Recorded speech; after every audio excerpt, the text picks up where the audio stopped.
국민 라디오 나라에 가지 않아도 우리는 하나 세상은 힘들게 해도 우리는 조합원 우리는 하나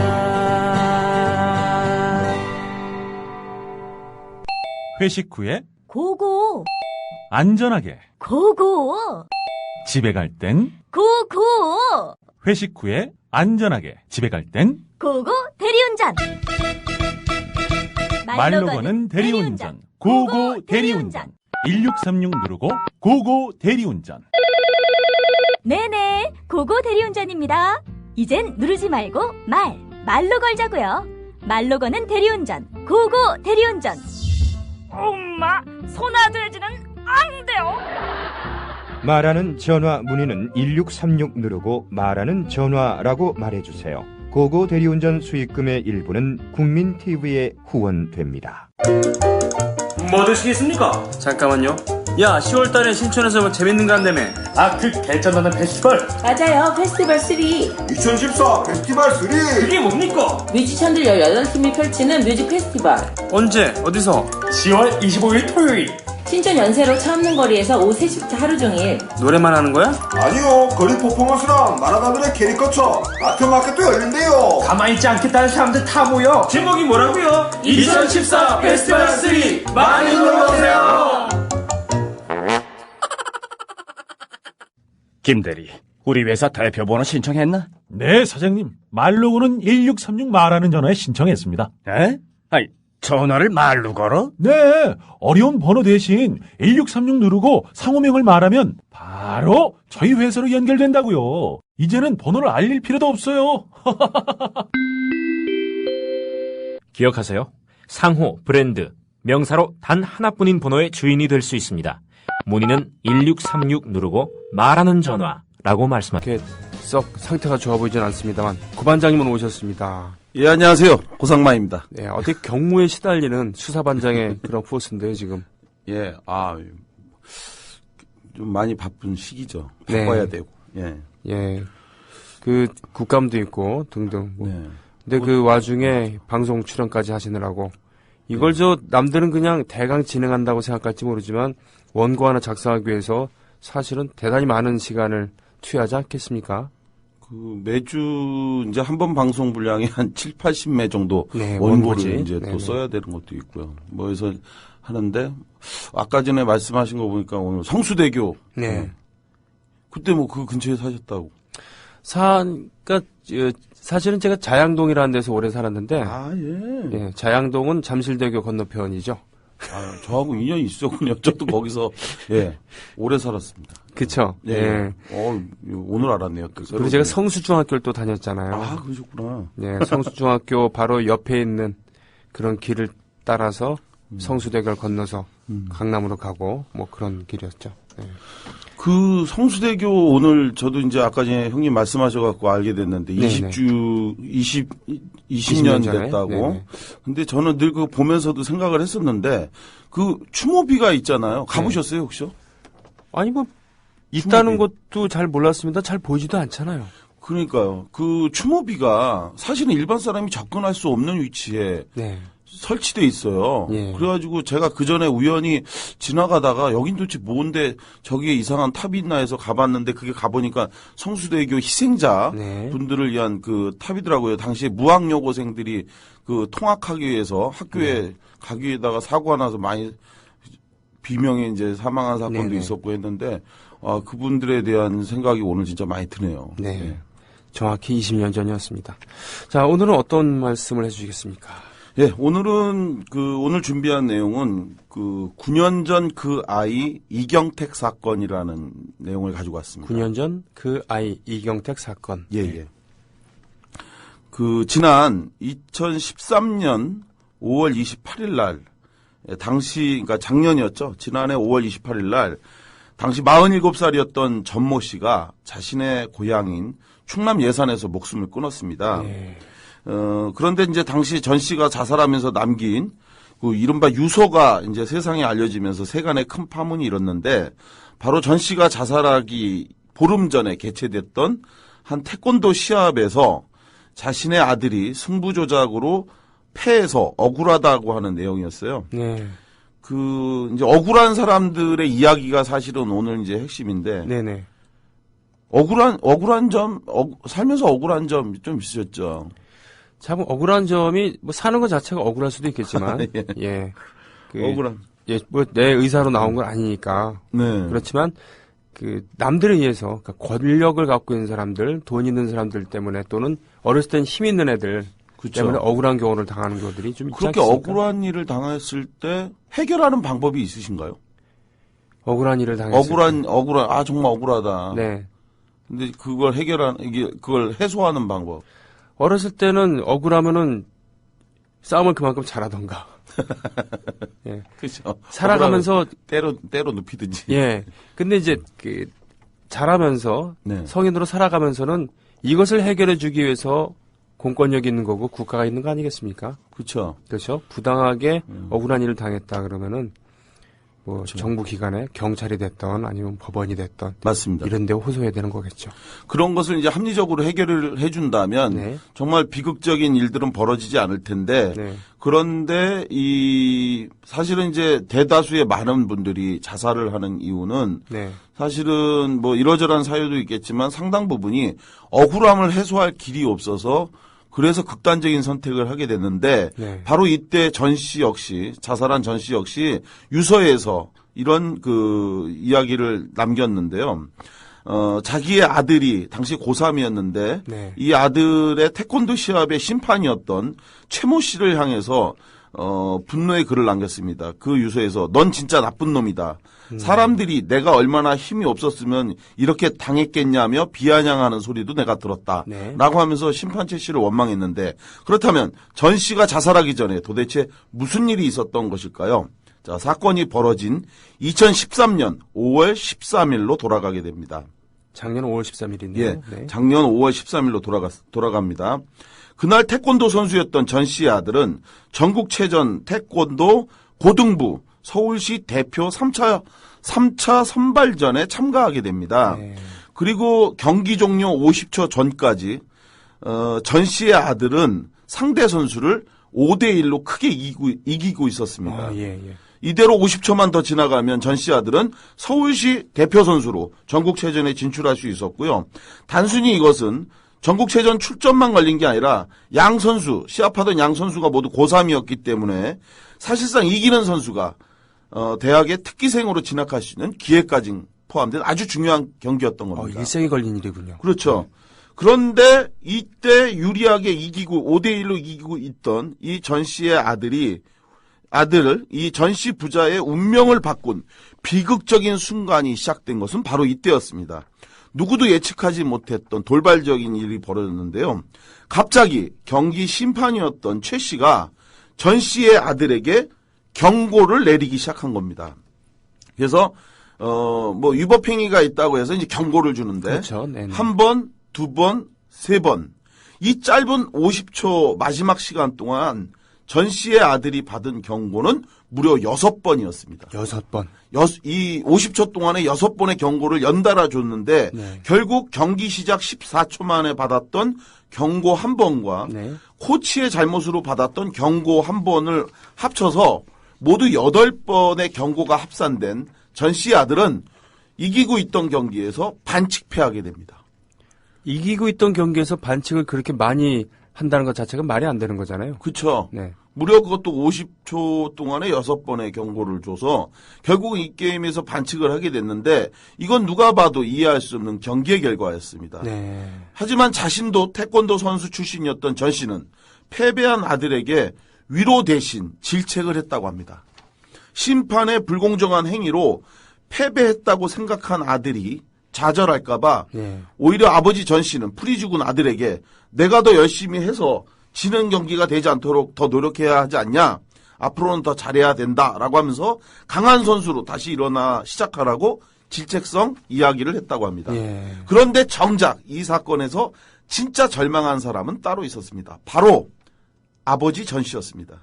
아버지 전 씨는 그 일이 있고 나서 보름이 지나가던 날 충남 예산 자기 고향의 인근 사찰 근처에서 예. 자살했습니다. 아이고. 예. 선수 출신이면서 태권도 도장의 관장으로 일하고 있던 전 씨는 이 경기가 자신의 아들이 못해서가 아니라 심판 최 씨의 고의적인 승부 조작으로 패배한 것임을 누구보다 잘 알고 있었고 그래서 그 울분을 끝내 참지 못한 겁니다. 예. 한편 전 씨가 유서를 남기고 목숨을 끊 차 서울시 태권도협회는 자체 진상조사위원회를 구성해서 조사를 하는데요. 이때 자체 조사를 통해서 그들이 조사를 했지만 진짜 진실은 찾아내기 어려웠죠. 네. 서울시 태권도협회는 주심이 경기 운영을 미숙하게 했을 뿐 고의적인 잘못은 없었다라고 처리했고 이후 이 최 씨에 대해서 서울시 상임심판에서 제명을 하고 나머지 위원장들이 보직 사표를 내는 것으로 이제 마무리가 됐습니다. 그런데 이 사건의 진짜 진실이 밝혀진 것은 약 1년 5개월, 그 사건이 발생하고 1년 5개월이 지나가던 지난달 9월, 지난 9월에 이 잊혀졌던 사건의 놀라운 비밀이 밝혀집니다. 지난달이군요. 예, 예. 네. 전 씨가 목숨을 끊은 지 약 1년 5개월이 지나가던 그때 전 씨 사건의 진정을 받고 수사에 나섰던 경찰청 특수수사과가 밝혀낸 진실에 의하면 아버지 전 씨가 유서에 남겼던 내용보다 더 끔찍했습니다. 승부 조작이었다는 의혹은 전부 사실로 밝혀졌고 이러한 승부 조작에 개입한 사람들은 이 사망한 전 씨가 의심했던 그 심판 최 씨만이 아니라 사실은 자체 조사를 지시하고 그렇게 해서 처리를 했던 태권도 협회 간부 7명이 개입된 조직적 범죄였던 것으로 드러난 겁니다. 아이고 세상에. 예.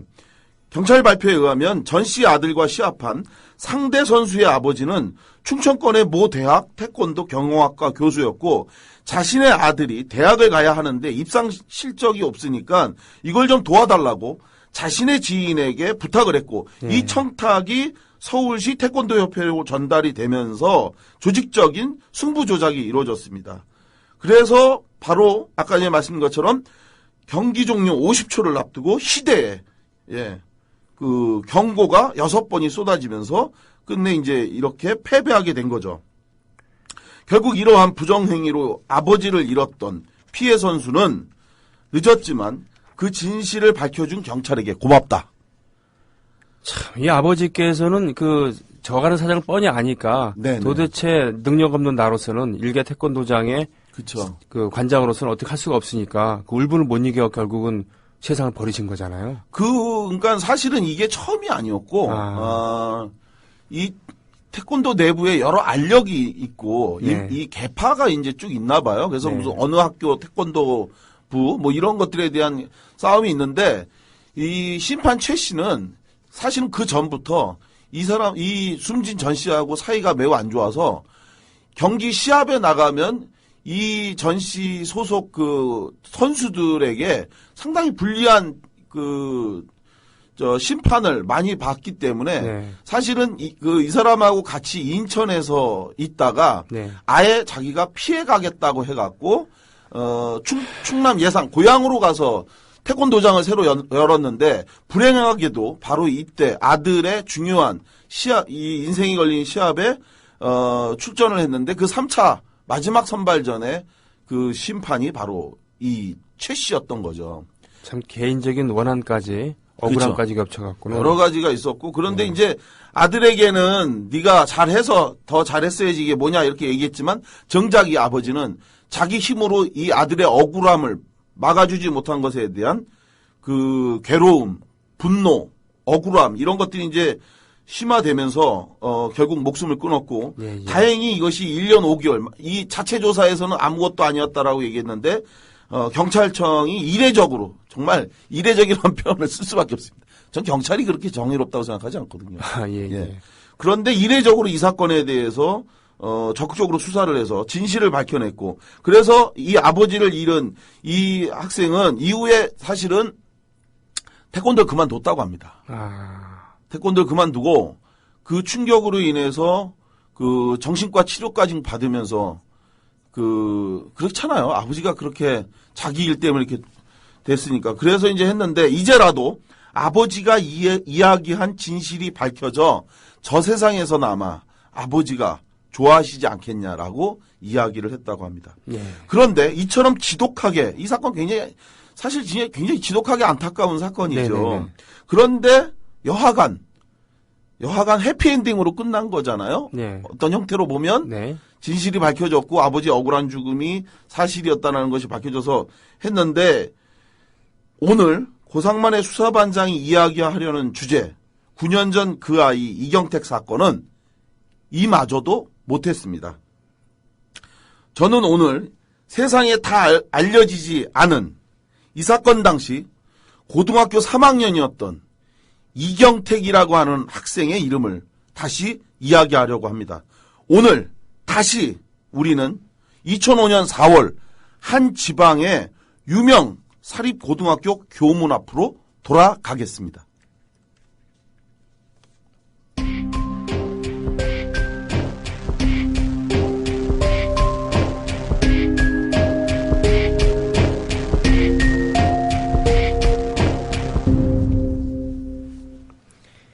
(2005년 4월이군요) 네. 예, 2005년 4월 12일 새벽 4시 25분 경이었습니다. 그날 지방의 모 유명 사립고등학교 교문 앞에서 차량 한 대가 큰 불길에 휩싸이게 됩니다.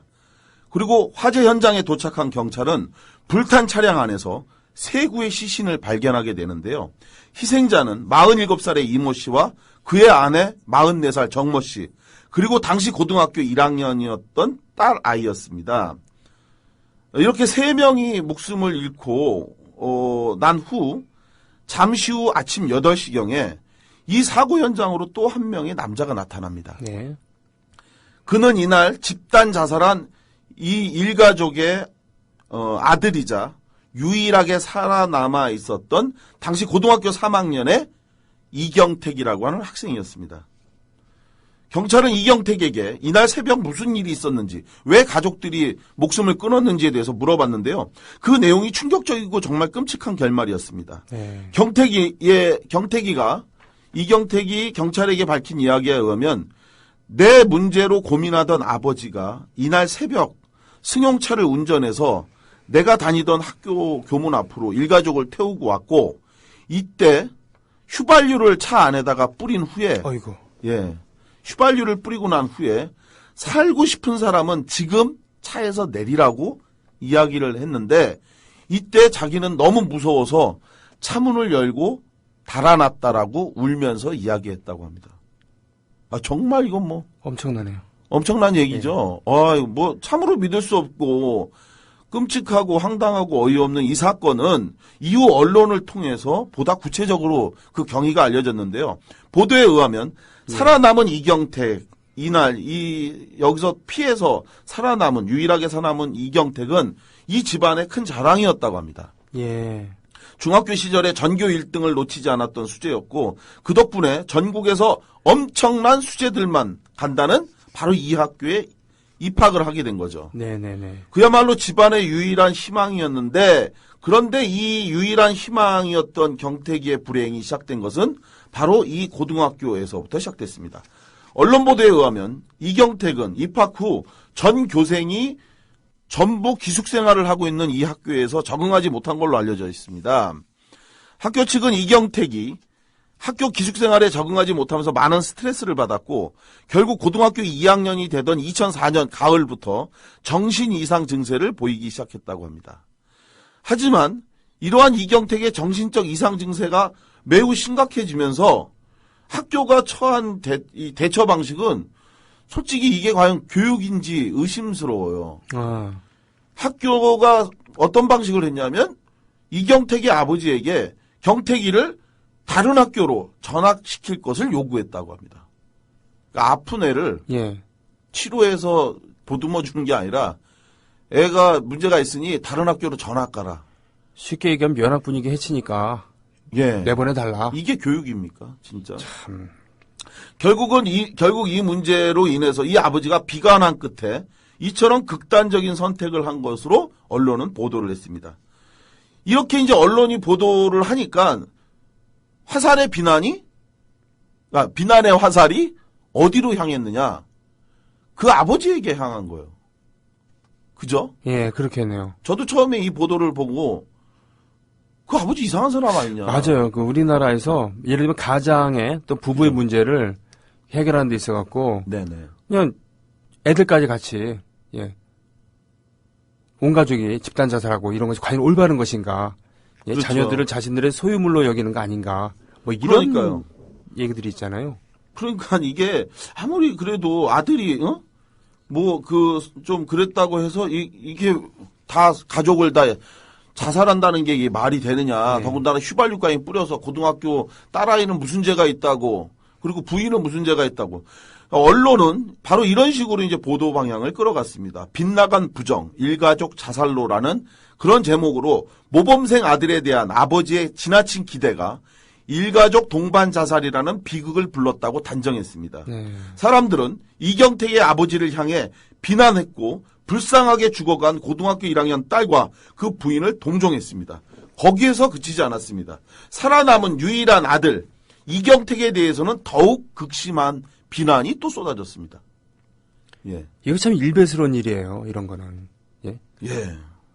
쉽게 얘기하면 넌 왜 같이 안 죽었냐 이거잖아요. 그렇죠. 바로 그겁니다. 일가족이 전부 자기 때문에 죽었는데 혼자만 살겠다고 도망간 이경택에 대해서 입에 담을 수 없는 비난과 욕설을 했습니다. 네. 특히 이경택이 다니던 학교의 친구들이 이경택의 싸이월드나 이런 곳에 와서 자기 때문에 일가족이 죽었는데 너는 그렇게 살고 싶었냐는 욕설과 함께 너도 빨리 죽어버리라고 하는 저주 섞인 비난을 써놓기도 했습니다.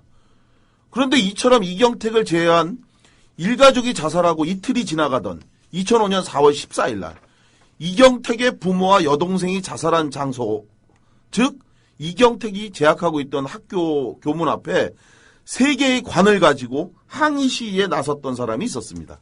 3일장이라고 한다면은 바로 발인 날이죠. 네네. 그러니까 바로 이날 그 죽은 이 일가족 3명을 관에 담아서 항의 시위에 온 사람은 바로 이경택의 삼촌, 즉 죽은 이 씨의 남동생이었습니다.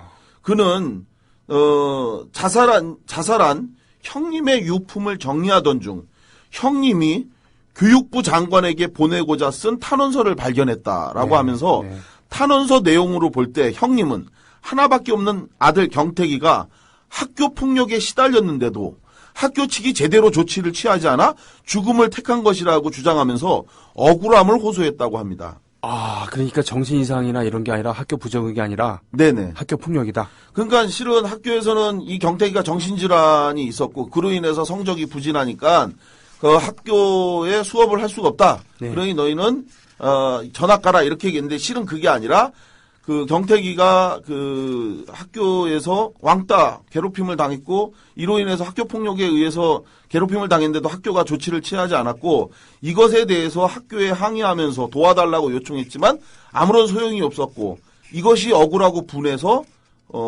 죽게 된 거다. 네. 이런 내용으로 이제 항변했습니다. 네. 하지만 이러한 유족의 항의는 세상에 알려지지 않았습니다. 학교 측은 유족이 이처럼 주장한 것에 대해서 오히려 자신들이 피해자라고 주장했습니다. 예. 이경택 유족의 주장은 사실과 다르며 오히려 피해자는 학교라고 주장을 한 건데요. 그리고 실제로 이 일로 인해서 일생이 걸린 대학 진학을 앞두고 있는 우리 학교 학생들에게 엄청난 피해를 입히고 있는 건데 이러한 무분별한 언론 보도에 대해서 자신들이 단호하게 대처하겠다고 하는 강경한 입장을 여러 차례 발표하기도 했습니다. 그래서였는지 참으로 끔찍했던 이 사건은 점차 더 이상 세상 사람들의 기억 속에 주목받지 못하고 사라지게 됩니다. 그래서 결국은 공부 잘한 아들에게 과도하게 집착한 아버지와 그 아버지의 이해할 수 없는 광인 같은 행동으로 억울하게 죽어간 가족들의 사연, 그리고 이런 가족을 놔두고 혼자 도망쳐 살아남은 천하의 폐류나 같은 아이로 사람들에게 비난받았던 이경택의 행동만 뒷이야기로 남고 세상 사람들에게 관심은 곧 사라지게 됐는데요. 이렇게 사라졌던 이 사건이 다시 세상 사람들에게 주목을 받았던 것은 바로 이 사고가 일어나고 석 달이 지나가던 그해 2005년 7월 15일의 일이었습니다. 예. 그날 또 한 명의 사람이 목숨을 끊었습니다. 저런. 바로 이경택. 그날 차에서 도망갔던 마지막 남아있던 고3 아들이었습니다. 아이고. 언론 보도에 의하면 경택이는 이날 자신이 다녔던 그 학교를 찾아갔다고 합니다. 삼촌은 평소 경택이가 학교를 다시 다니고 싶어 했고 네. 친구들이 보고 싶다는 말을 여러 차례 했다고 합니다. 그래서 경택이가 자기가 다녔던 학교를 찾아갔는데 이날 자기가 찾아간 학교의 태도는 매우 단호했다고 합니다. 경택이는 이때 이미 이 학교 학생이 아니었죠. 그렇죠. 경택이 사건이 나고 나서 경택이는 정신과 치료를 진짜로 받게 됐고 그 일가족이 그렇게 처참하게 죽었는데 어떻게 제정신으로 살 수 있겠습니까? 그렇겠죠. 그래서 정신과 치료를 받고 하는 그 상황에서 학교는 이 경택이의 학적부를 정리를 했고 그래서 학생이 아니었던 경택이가 자기가 다녔던 3학년 교실에 들어가니까 당시의 교사는 경택이를 복도로 내쫓아버립니다. 교무실에서 사람을 부르던가 아니면 양호실로 데려가갖고 어디 아픈 데 없느냐. 그렇죠. 이래야 되는 거 아니에요? 그게 상식인데 예, 예. 여하간 이 아이를 선생님은 이 불쌍한 아이를 선생님은 다시 복도로 내쫓아버립니다. 네. 그리고 문을 걸어 잠근 채 수업을 합니다. 그리고 잠시 후 경택이는 아무도 없는 그 텅 빈 복도에서 자신이 가져간 농약을 마시고 자살을 합니다. 아휴. 그렇게 자살을 기도했던 경택이는 3일 후인 7월 18일 날 끝내 숨졌고요. 결국 일가족이 모두 그렇죠. 예, 3개월 사이에 3개월 사이에 모든 일가족이 다 목숨을 끊은 것입니다. 도대체 경택이는 왜 학교에서 다시 목숨을 끊은 것일까요? 네. 경찰 발표에 의하면 고등학교에 적응하지 못한 자신 때문에 부모님과 여동생이 자살하여 경택이가 이를 비관했고 그래서 또 경택이마저 목숨을 끊은 사건으로 결론 짓고 이 사건을 종결짓게 됩니다. 네. 이렇게 해서 누구도 처벌받지 않고 또 비난받지 않은 채 경택인의 일가족의 사건은 끝나고 이후 사람들의 기억 속에서 이 사건은 완전히 사라지게 된 거죠. 네. 하지만 저는 이걸 잊을 수가 없었어요. 처음에 2005년도에 이 사건을 접하고 나서 도대체 아니 아무리 그런다 해도 어떻게 이런 일이 있을 수 있는가라고 해서 이해할 수가 없었고 왜 일가족 4명이 이처럼 어처구니없게 죽게 된 것인지 정말 아무도 잘못한 사람이 없는데 경택이와 그 일가족이 미쳐서 죽었다는 것인지 그래서 사람들의 비난처럼 공부 잘하던 아들이 성적이 떨어지자 이를 비관해서 이렇게 모두 자살에 이르게 됐다는 경찰의 발표가 모두 사실인지 네. 정신병을 가지고 있던 경택이가 정말 죄 없는 학교를 찾아가서 그냥 그곳에서 또다시 공부하고 있던 학생들을 방해하고 그러다가 끝내 학교에서 목숨을 끊은 것이 사실인지 이것에 대해서 저는 정말 이해할 수가 없었는데 네. 바로 아까 전에 말씀드렸던 태권도 관장 네.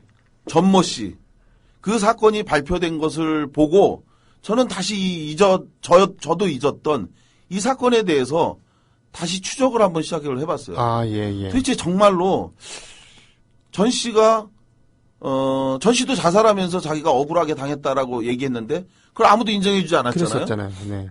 그런데 경찰의 이 조사 결과 사실은 승부 조작이 있었다는 것이 1년 반, 5개월 만에 밝혀져서 드러났는데 예. 그 순간 저는 다시 이 경택이 사건을 떠올린 거고요. 네, 네, 네. 그래서 여기저기 자료를 찾고 확인하던 중에 네. 아주 우연히 저는 한 학생이 남긴 장문의 글을 접하게 됩니다. 아, 네, 네, 네. 네. 그 글에서 자신이 그동안 학교에서 어떤 일을 당했는지 무슨 일이 있었는지 아주 상세하게 써 있었는데 바로 그 글의 주인공은 죽은 이경택이가 남긴 진실이었습니다. 학교 측은 이경택 일가족이 집단 자살한 사건에서 학교는 아무런 관련이 없고 잘못이 없다고 주장을 했습니다. 그러면서 만약 허위 사실로 학교의 명예를 훼손한다면 법적 대응 등 모든 방법을 동원해서 강력히 대응하겠다고 밝혔는데요. 네. 그래서였는지 이 사건 발생 당시 사건 중심의 스트레이트 보도 외에는 사실 이 사건에 대해서 그렇게 많이 언급이 되지 않았는데요. 네네. 저는 뒤늦게 찾은 경태기가 남긴 자기가 왜 목숨을 끊었고 또 일가족 아버지와 엄마가 왜 죽었는지 이 사실을 담은 이 아이의 글을 이 고상만의 수사반장 청취자분들에게 알려드리고자 생각했습니다. 이제는 잊혀진 그 사건, 그 아이 이경택이 죽어가면서 마지막으로 세상에 남긴 글입니다. 다만 글이 너무 길어서 일부분을 축약했고 네네. 기록된 실명은 전부 가명으로 처리했음을 밝혀둡니다. 그리고 경태기가 당시 19살이었잖아요. 네. 19살 아이였기 때문에 글이 이렇게 좀 정리가 좀 안 된 부분들이 있어서 그 부분을 약간 좀 이해하기 쉽도록만 좀 조금 바꿨다는 점. 알겠습니다. 네. 경태기가 남긴 글입니다. 경태기가 학교에서 있으면서 당한 왕따와 괴롭힘 이런 것들이 굉장히 고통스러웠다는 것을 알 수 있습니다. 식사 시 전원이 자리에서 이동. 자기가 밥을 먹으면 그 자리에서 앉으면 전부 다 일어나서 딴 곳으로 옮겼다는 거죠. 이동 수업 시에서도 항상 이동 수업을 할 때도 항상 혼자 앉음. 아침 점호, 운동장 점호 시 고의적으로 나의 옆자리는 항상 비워져 있었다. 고등학생이라면 나의 마음을 이해할 것이다. 운동장에 일렬로 서 있었는데 옆자리가 항상 빈다. 식사 시 전원이 식탁에서 일어나 다른 곳으로 이동하고 그리고 1학년 방 침대가 있었던 그러니까 여기가 전부가 기숙사 생활을 했는데 자기네 방에 6명이 생활하고 있었는데 자기 이름만 빼고 5명의 이름만 방에 문에 이렇게 적혀 있었다. 그리고 조명원, 박한결, 이한결, 김대원, 고은영 이 5명의 학생들의 이름을 언급하면서 네. 경태기는 조별 학습 때 내 의견은 완전히 무시하고 자신들의 지시에 맞춰서 행동해야 한다고 반복적으로 요구했다고 합니다. 자기들이 싫은 것은 나를 시키고 소풍 등 학교 행사 시 나와 다니면 안 된다고 다른 학생들에게 보이도록 자기를 따돌렸고 그래서 에버랜드에 가서 4시간 동안 화장실에 혼자 있었고 나는 늘 혼자 떠돌았다. 모든 일정에서 나는 따돌림을 당했다. 스키 캠프 과정에서 강사님께 편지를 썼더니 그 편지를 중간에서 아이들이 가로챘고 그 가로챈 편지를 읽으면서 나를 둘러싼 채 오리 새끼라고 놀렸다. 아이들과 관계 개선을 위해서 이 경태기가 아이들에게 관계 개선을 위해서 정말 많이 노력을 했더라고요. 나름대로. 네. 방 청소를 그래서 자기가 시키지도 않았는데 아이들한테 잘 보이려고 네. 방 청소를 하고 또 과일 등 음식을 준비해서 아이들에게 먹으라고 이제 친절을 베풀면 이렇게 한 것에 대해서 친한 척 한다고 비난하면서 거리를 두고 그래서 또 자기가 스스로 가까이 가지 않았더니 가까이 오지 않아서 그랬다고 하면서 따돌림을 한 것에 대한 핑계를 댔는데 도대체 어느 장단에 맞춰야 하는가? 조진행이라고 하는 이 사람에 대해서 특히나 이 사람이 교사인데요. 아, 예. 조진행이라고 하는 사람에 대해서 특별히 더 언급했는데 너는 나를 정신분열 증상을 일으켜 대안학교에 보내겠다고 말했다. 예. 이게 이제 그 아버지한테 한 얘기입니다.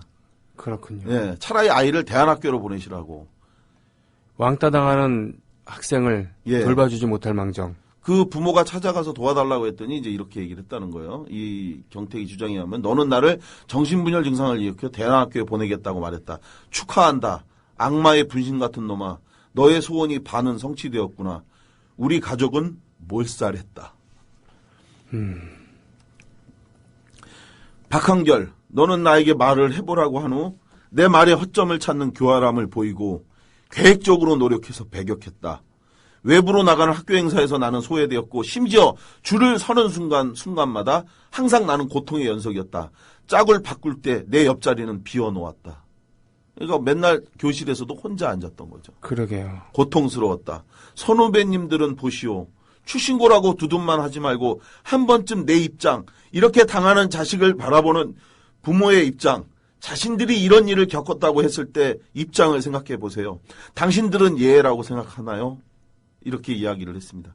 경태기는 이 글에서 학교 선생님들에게 도와달라며 여러 차례 요청했으나 오히려 더 무시당했다고 하는 것을 토로하기도 했습니다.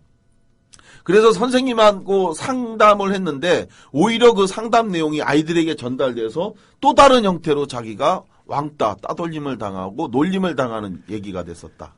이런 이야기를 썼습니다. 네. 저주한다, 저주해. 얼마나 너희들은 지독하고 나쁜 놈들인가. 자신들에게 물어라.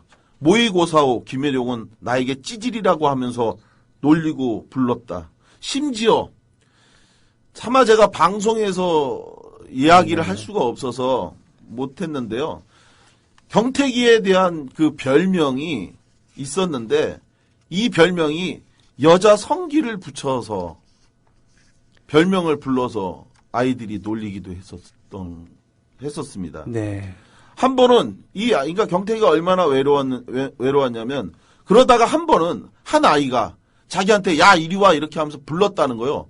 예. 그래서 자기가 너무 반가워서 제가 나를 불렀다 해서 그래서 얘가 다가갔더니 얘기를 하자고 부른 게 아니라 다짜고짜 갑자기 자기의 멱살을 잡으면서 때리려고 했다는 거예요. 네.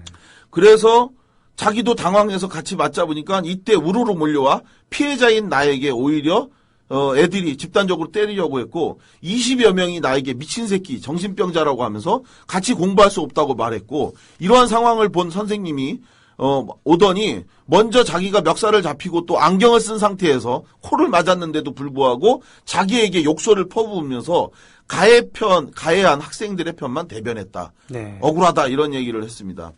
그러면서 병태기는 자신을 정신병자로 몰아간 학교와 학생들에게 다시 또 이렇게 얘기합니다. 나 이경택은 입학시 이 학교에 입학할 때 정신과 건강 또 교육, 교제관계 모두 지극히 정상적이었다. 학교에서 요구했던 건강검진을 완벽히 체크해서 진단서를 제출했고 입학 원서 역시 내 손으로 써서 당당히 내 실력으로 이 학교에 뽑힌 학생이었다. 네. 그런데 너희는 우리 가족을 아주 극한 상황으로 내몰았고 그 혓바닥을 놀려대면서 우리가 오해했고 유가족이 잘못해서 우리와는 상관없이 그런 일이 벌어진 거다라고 하는 망발의 헛소리를 했다. 이렇게 하면서 원망을 했습니다. 네. 그러면서 자신에게 이렇게 한 그 가해 행위를 하고 왕따와 따돌림, 괴롭힘 이렇게 한 아이들에 대해서 학교가 대처한 방식에 대해서도 원망을 했는데요. 네. 저 아이들에 대한 처벌은 단 한 차례도 단 한 번도 없었다. 학교는 우리 가족 사건이 벌어진 후 이런 사실을 단 한 번도 언급하지 않았다. 학생들과 선생은 자신들이 지난날 잘못한 것을 덮기 위해 나를 정신병자로 몰아서 내몰았다.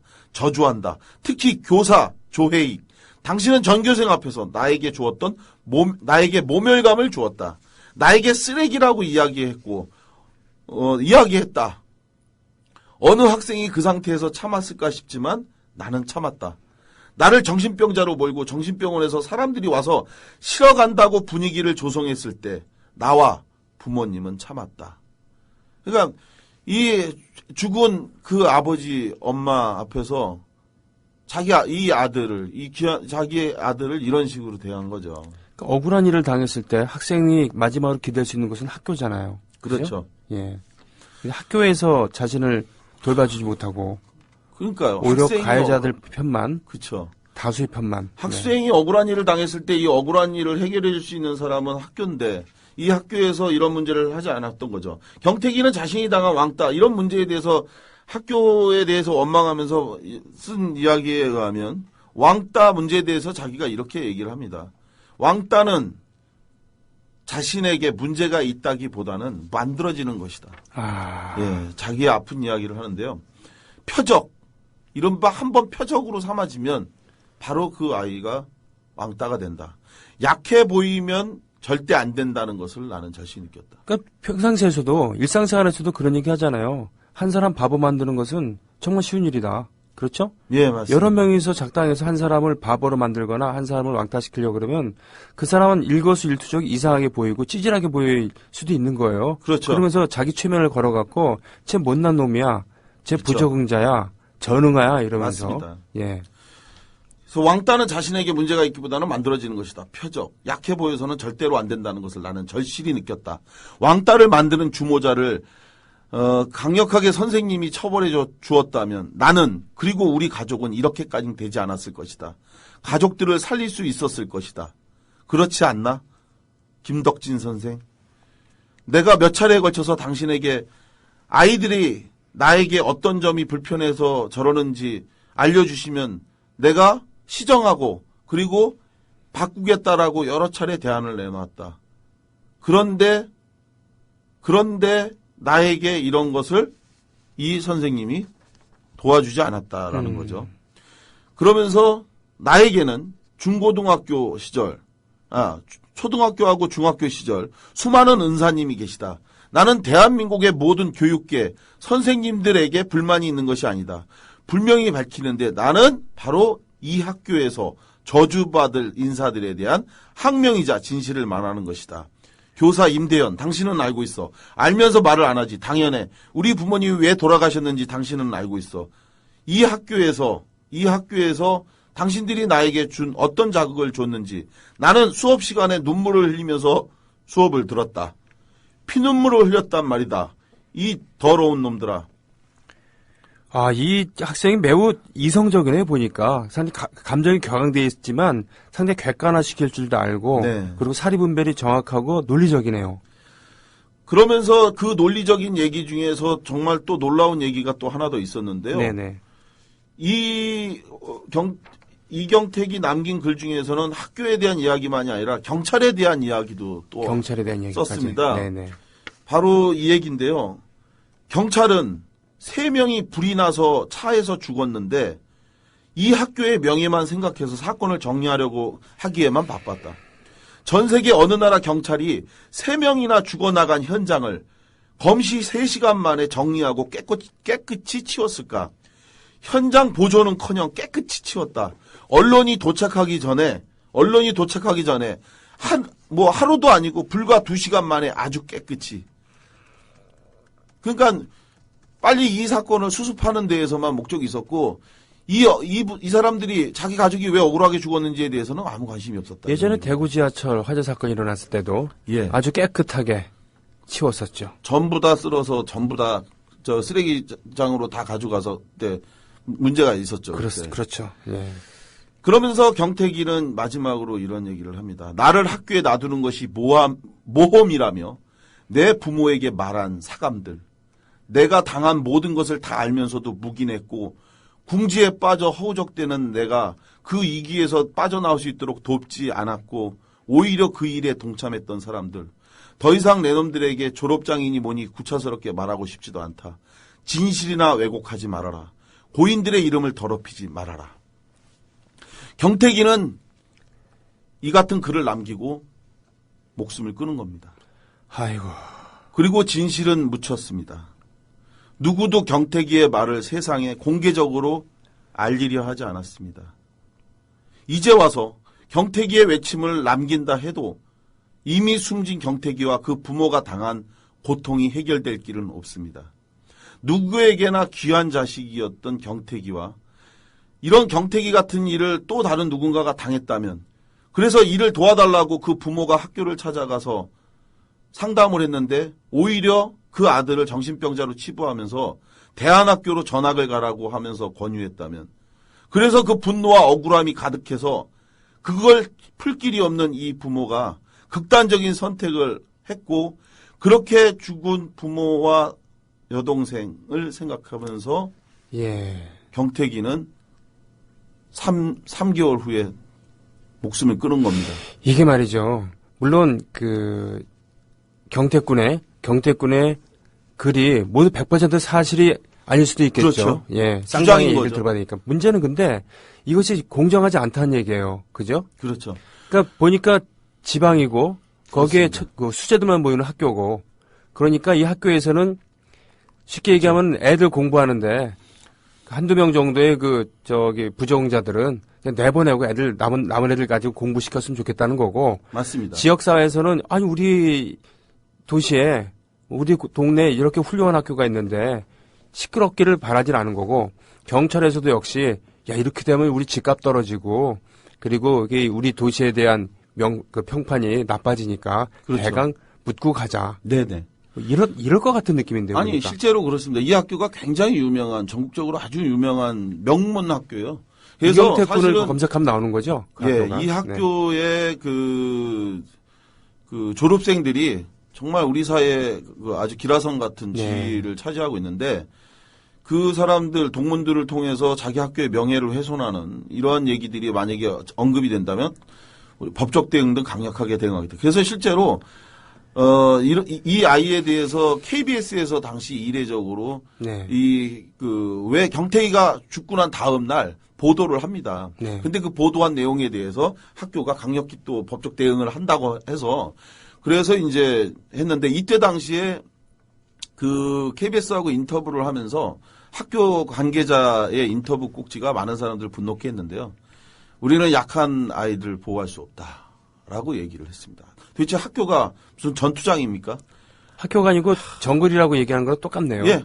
거기서도 똑같이 그 얘기했어요. 정글에서 살아남은 자들. 그런데 이런 것이 과연 교육인지 결국은 무엇을 가르치고 무엇을 배우기 위해서 이 학교를 간 건지 만약 경태기가 이 학교를 가지 않았다면 그리고 조금만 단 한 사람만이라도 교육적 차원에서 이 경태기를 다가갔다면 과연 이런 일이 벌어졌을까.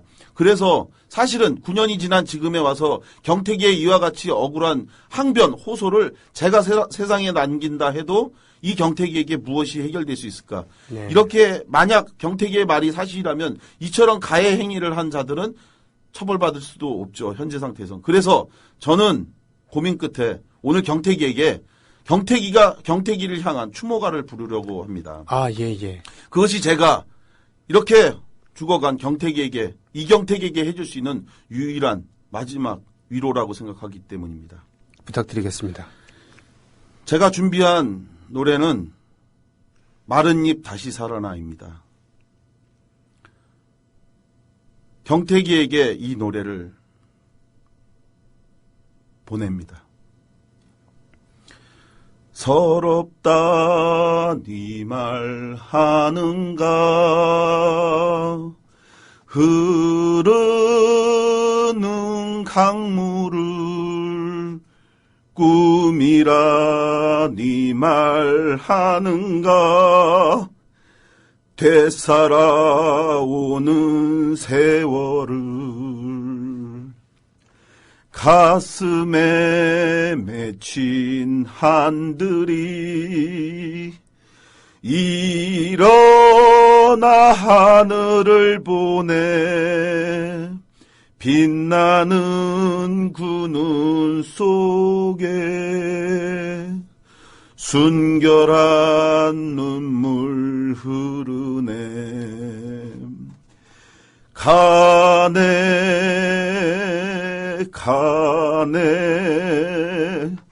서러운 넋들이 가네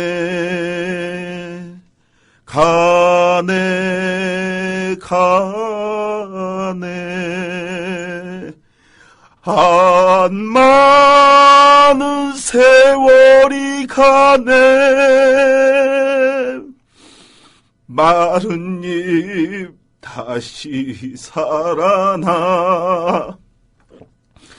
푸른 하늘을 보내 마른 잎 다시 살아나 이강산은 부르러 가족이 죽고 혼자 남았던 경태기는 매일매일 죽은 여동생의 싸이월드에서 가족 사진을 자신의 싸이월드로 퍼왔습니다.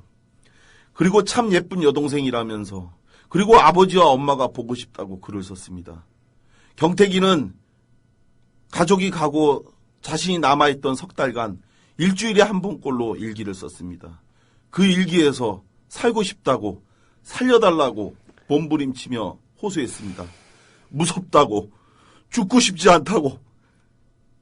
그러면서 그 경태기가 남긴 싸이월드의 마지막 글입니다. 학원 친구들아, 여러 나와 함께했던 친구들아, 내가 비록 공부에 쫓겨서 아주 많은 시간을 노는 것에 투자하지는 못했지만 축구, 농구, 기타, 청소년들이 하는 스포츠에 너희들과 함께 뛰고 즐겼고 함께했던 시간을 기억할 거다. 내가 고등학교 가서도 계속 연락을 유지했어야 했는데 유지를 못했네. 미안. 이런 소식으로 겨우 너희들을 만나다니. 고 이경택 그리고 그 일가족에게 명복을 빕니다. 오늘 고생하셨습니다. 그리고 고맙습니다.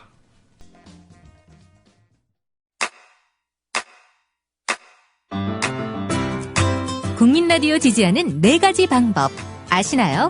다운로드하기, 별점 주기, 댓글 달기, 구독하기. 국민 라디오를 보다 많은 이들에게 전할 수 있는 가장 손쉬운 방법. 다운로드하기, 별점 주기, 댓글 달기, 구독하기. 잊지 마세요. 다운로드하기, 별점 주기, 댓글 달기, 구독하기.